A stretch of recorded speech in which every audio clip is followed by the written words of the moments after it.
चाहे तुम कोई सी भी क्लास में हो, 9th में या फिर 10th में, अगर तुमने समर वेकेशन को अच्छे से यूज नहीं किया ना, तो तुम्हारे साथ एक प्रॉब्लम होगी, जहां पर तुम ना तो अपने समर वेकेशन को अच्छे से एंजॉय कर पाए, ना ही अच्छे से पढ़ पाए। और 90% बच्चों को यही प्रॉब्लम होती है। तो कैसे तुम्हें अपने समर वेकेशन के अंदर स्टडी भी करनी है और साथ में मजे भी लेने हैं, उसी के लिए मैं तुम्हें इस वीडियो में टाइम टेबल बताऊंगा, जिसकी हेल्प से तुम विदाउट एनी प्रेशर अपने समर वेकेशन का सही यूज करोगे।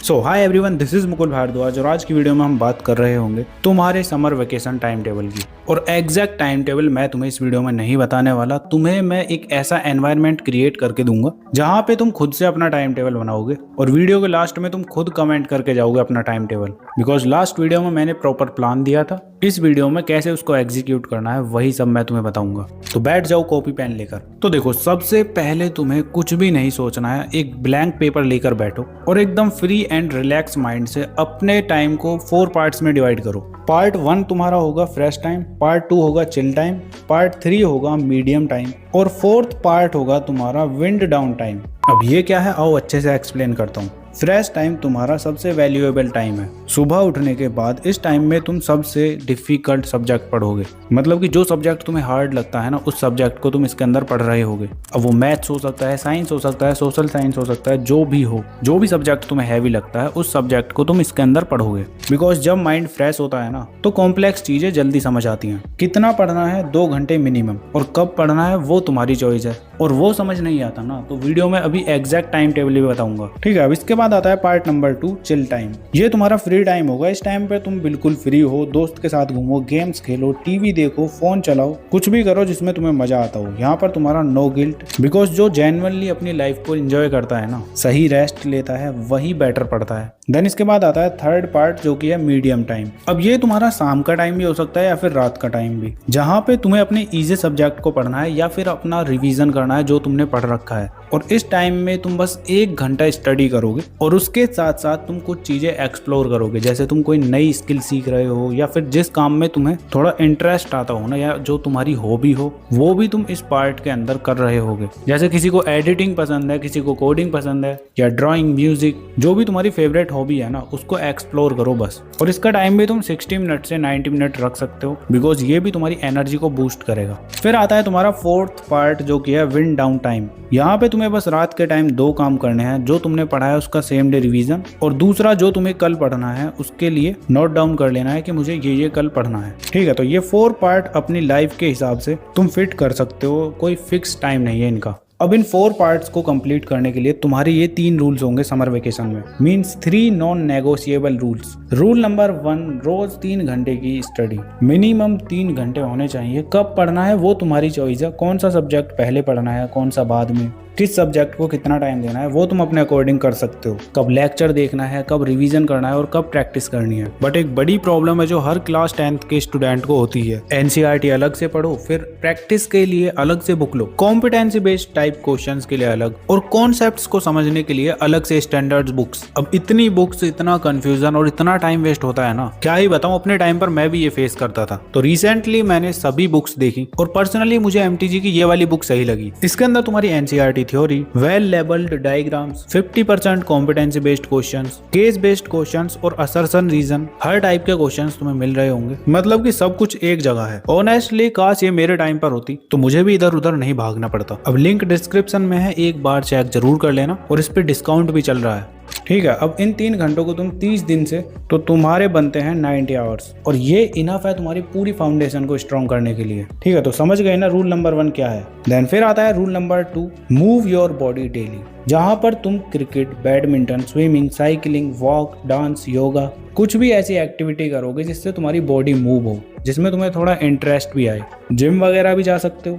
अब ये तुम्हें करना कितने टाइम के लिए है वो तुम्हारी चॉइस है। 20 मिनट कर सकते हो, 1 घंटे कर सकते हो, बिकॉज एक्सरसाइज या फिर कोई भी स्पोर्ट तुम खेल रहे हो ना, उससे तुम्हारा डोपामीन रिलीज होता है, इसी से तुम्हें एनर्जी मिलती है और एनर्जी से स्टडी इंप्रूव होती है, ठीक है। रूल नंबर 2 तुम्हारी बॉडी और माइंड दोनों के लिए बहुत ज्यादा इंपॉर्टेंट है। अब आता है तुम्हारा rule number 3, 7 hours sleep schedule. तुम्हारे लिए कम से कम 7 से 8 आवर्स की स्लीप कंपलसरी है, बिकॉज तुम्हारी बॉडी और माइंड को रिकवरी भी तो चाहिए, वो तुम्हारा स्लीप से ही होगा। अब तुम्हें कब उठना है कब सोना है ये तुम्हारी चॉइस है। बाकी मेरे अकॉर्डिंग मेरा टाइम टेबल क्या होगा वो अभी वीडियो के एंड में बताऊंगा, पहले तुम खुद अपना टाइम टेबल बनाओ। अब ये तीनों रूल्स अगर तुमने तोड़ दिए ना तो तुम्हारा टाइम टेबल एकदम वेस्ट हो जाएगा, फिर कोई मतलब ही नहीं बनता टाइम टेबल बनाने का। तो तीनों रूल्स तुम्हें अपने दिमाग में बैठा लेने हैं। अब इसके बाद तुम्हें प्रॉब्लम होगी सब्जेक्ट्स को अरेंज करने में, किस सब्जेक्ट में कौन से चैप्टर पढ़ना है, कितना पढ़ना है, वो सब में तुम कंफ्यूज होगे।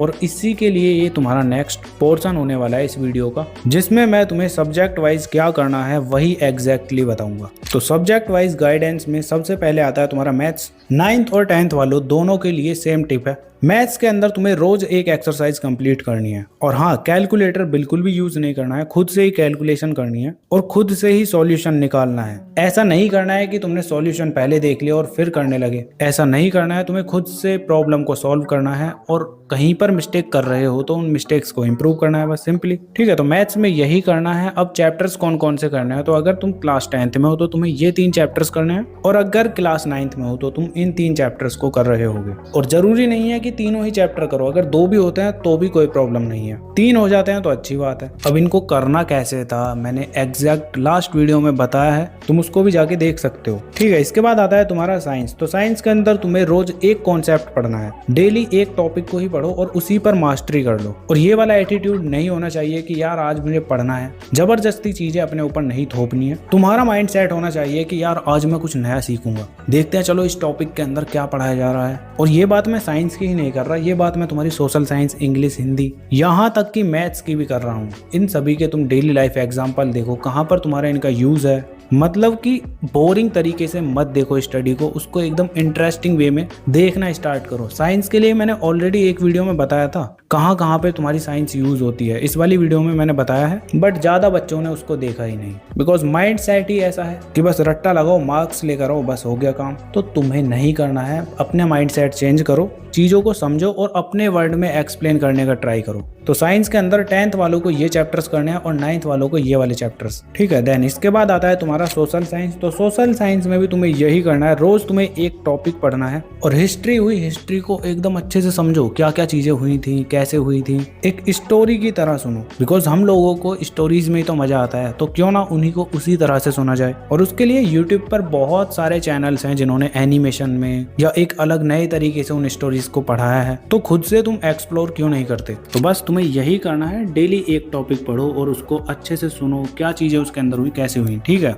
बात करें चैप्टर्स की तो तुम क्लास 10th के अंदर इन चैप्टर्स को कर रहे होगे और क्लास 9th के अंदर इन चैप्टर्स को। ठीक है, तो अब आता है तुम्हारा इंग्लिश। तो इंग्लिश के अंदर तुम्हें ग्रामर को और राइटिंग स्किल को बहुत अच्छे से तैयार करना है। देन उसके बाद जो तुम्हारे चैप्टर्स वगैरह होते हैं उनकी समरी तुम स्टोरी की तरह ही सुनोगे और उनके आंसर अपने वर्ड में लिखोगे। ठीक है, तो इस समर वेकेशन तुम्हें ग्रामर और राइटिंग स्किल को ही अपना इंप्रूव करना है बस। हिंदी के लिए भी तुम्हें सेम चीज करनी है जो मैंने इंग्लिश में बताई है। अब वीडियो को यहीं पे पॉज करो और जो तुम कॉपी पेन लेकर बैठे हो अपना टाइम टेबल अभी लिखो, जितना तुम अभी तक समझ चुके हो। और कॉपी पेन लेकर नहीं बैठे हो तो कमेंट सेक्शन में लिख सकते हो। और अभी तक तुम्हारा क्लियर नहीं हुआ है कि कैसे टाइम टेबल बनाना है, तो इससे तुम थोड़ा बहुत आइडिया ले सकते हो जो मैं अब तुम्हें बताऊंगा। तो देखो, मैंने तुम्हें 4 पार्ट्स में टाइम को डिवाइड करने का बताया था। तो जैसा कि वैकेशन चल रहे हैं तो तुम्हें 7 AM तक उठ जाना है। इसके अंदर तुम्हारा स्टार्ट होगा फ्रेश टाइम, यहाँ पर तुम्हारे दिमाग में कोई भसड़ नहीं चल रही होगी। तो इस टाइम पर सिंपली तुम अपने मैथ्स और साइंस सब्जेक्ट को पढ़ सकते हो। मीन्स मेरे अकॉर्डिंग मैं यही करता, तुम्हारे लिए डिफिकल्ट सब्जेक्ट कोई और हो सकता है तो तुम उस हिसाब से ऐड कर लेना।